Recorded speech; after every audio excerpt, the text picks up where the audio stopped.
Hello everyone, welcome to my YouTube channel.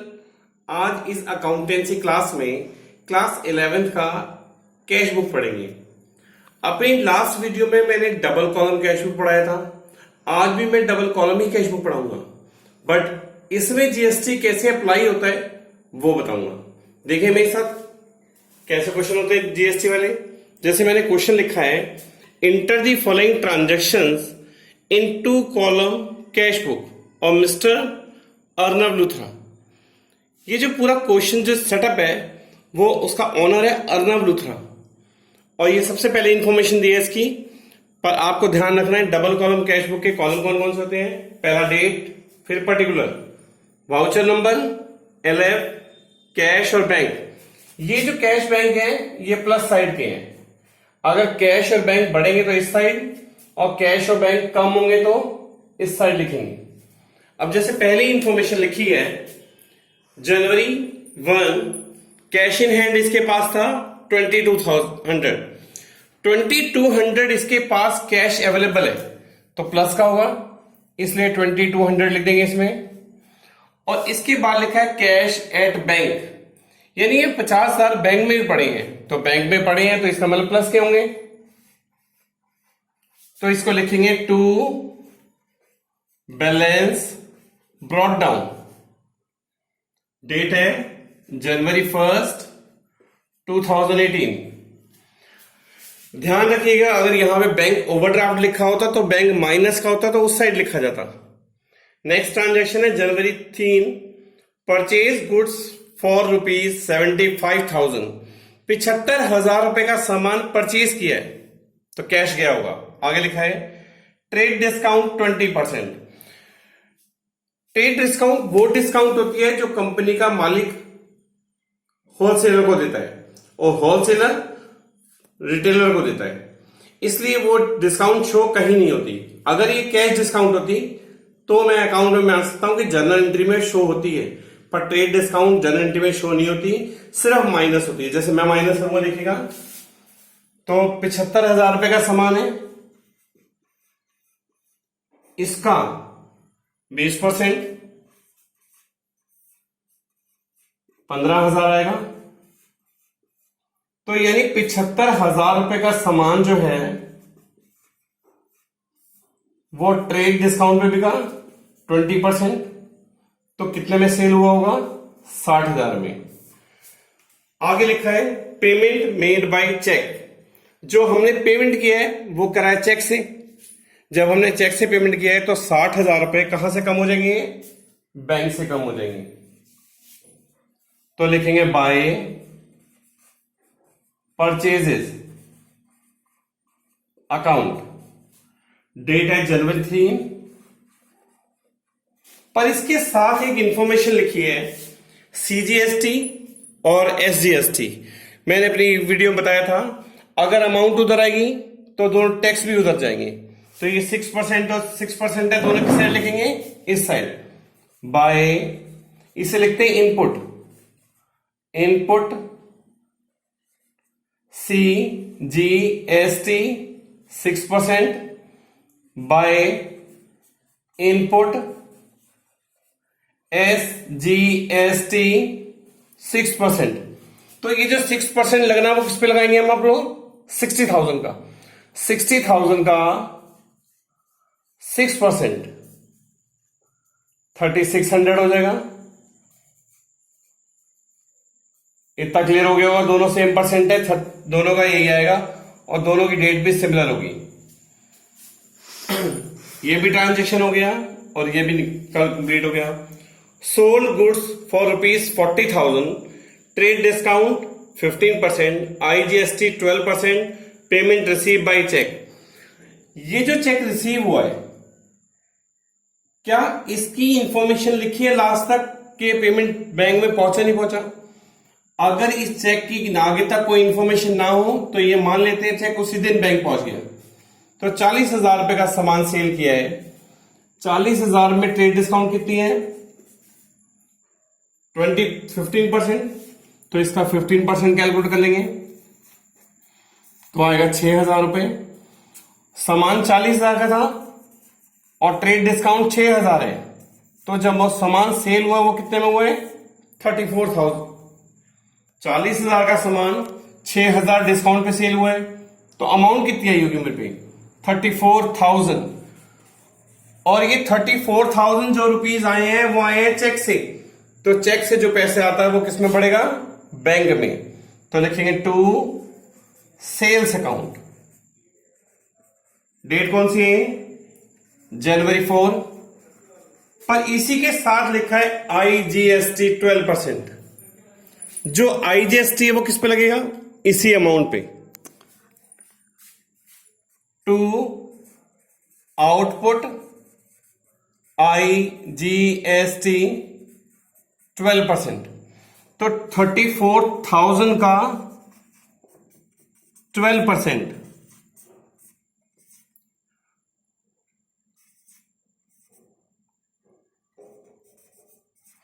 तो 4,080 रुपए का हमें क्या पे करना पड़ेगा? IGST।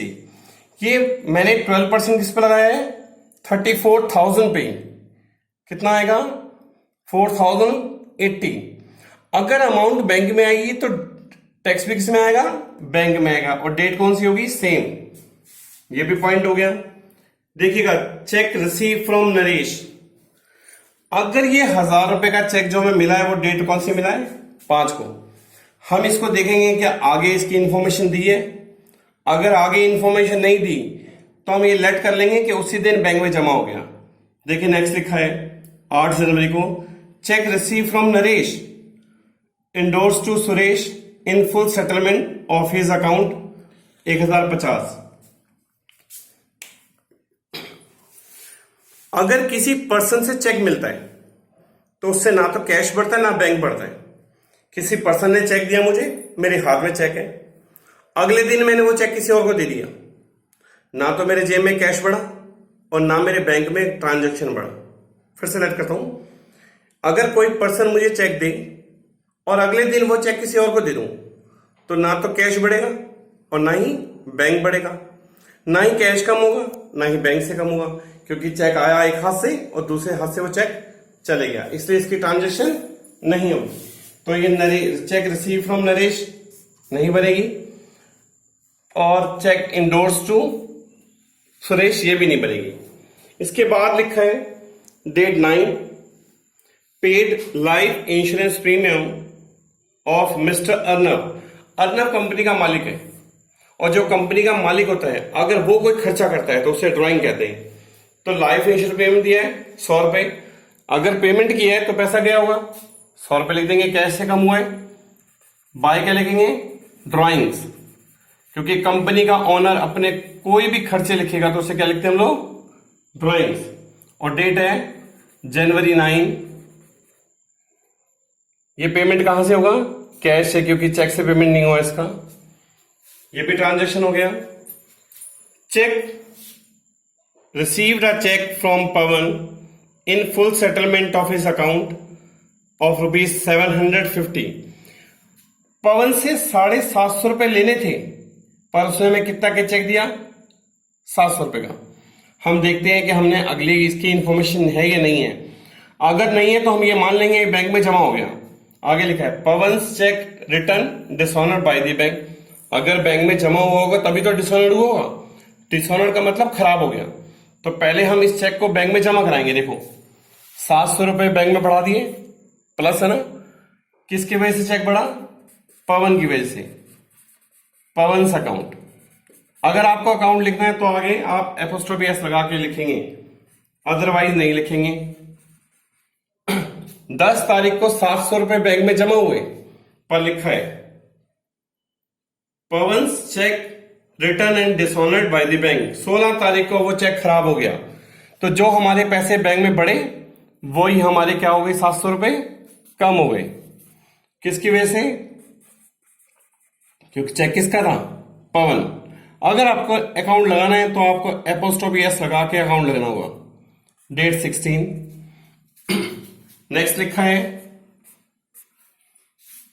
ये लास्ट पॉइंट है, ध्यान से देखिएगा। डिपॉजिट इनटू बैंक, यानी जमा कराने हैं बैंक में। Balance of cash in excess of 250। 250 रुपए से ज्यादा कोई भी हमारे पास पैसे पड़े हैं तो वो हमें बैंक में जमा कराने होंगे। ये पॉइंट बहुत आराम से देखिएगा, इसी के लिए मैंने ये क्वेश्चन सेलेक्ट करा था। देखिए मेरे कैश में अमाउंट आई प्लस की 2200 रुपए, मेरा कैश यूज हुआ 100 रुपए। क्लियर हो गई है? देखिए फिर से 100 रुपए मेरे पास कैश प्लस का आया 2200 रुपए और मेरा कैश यूज हुआ 100 रुपए। तो मेरे पे बताओ कैश कितना बचा? 2100 रुपए। जो मेरा बैलेंस लिखा जाएगा बाय बैलेंस सीडी, वो कितना आना चाहिए? 2100। पर वो चाहता है कि उसके अकाउंट में जितना भी बैलेंस एक्सेस हो, किससे छोड़कर? 250 को, वो बैंक में जमा करा दो।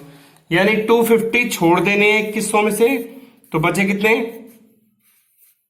1850 रुपए। वो क्या कराना हमने? बैंक में जमा करा देने हैं। तो कैश में से 1850 क्या हो जाएंगे? कम हो जाएंगे, और 1850 किस में बढ़ जाएंगे? बैंक में। ये कौन सी एंट्री होगी?